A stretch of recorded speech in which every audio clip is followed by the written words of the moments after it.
প্রতি আসক্ত যদি না হয়, তাকে তুমি দিনের প্রতি আসক্ত করো। তারপর নারীদেরকে ডাক দিয়ে বললেন, হে নারী,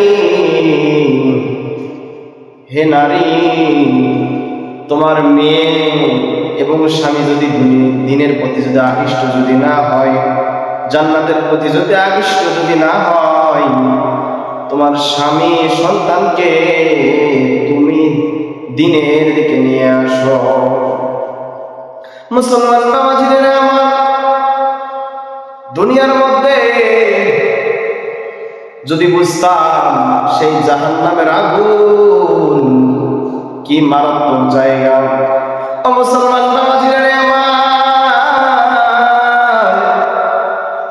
সেই জাহান্নামের আগুন, দুনিয়ার আগুন যখন আমরা চুলার মধ্যে যখন জ্বাল দেই, যখন লকড়িগুলো ঢুকাইয়া দেই, যদি একটু হাতে যদি আঁচ যদি লাগে তাহলে হায় রে, দুনিয়ার আগুনে কেউ সহ্য করতে পারে না। দুনিয়ার আগুন এত ভয়াবহ আগুন, সে আগুন সহ্য করতে পারে না।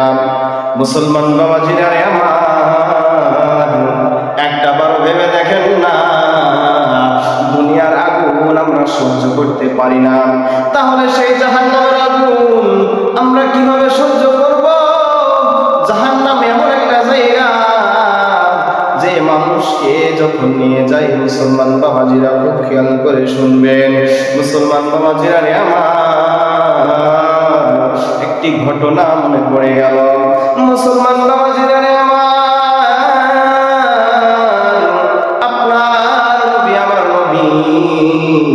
সাহাবায়ে কেরামদেরকে নিয়ে যাচ্ছিলেন, যাওয়ার পথে কানে বিকট একটি আওয়াজ চলে আসলো। সাহাবীরা ডাক দিয়ে বললেন, ইয়া রাসূলুল্লাহ, ইয়া হাবিবাল্লাহ। কানের মধ্যে একটি আওয়াজ শোনা গেল। রাসূল সাল্লাল্লাহু আলাইহি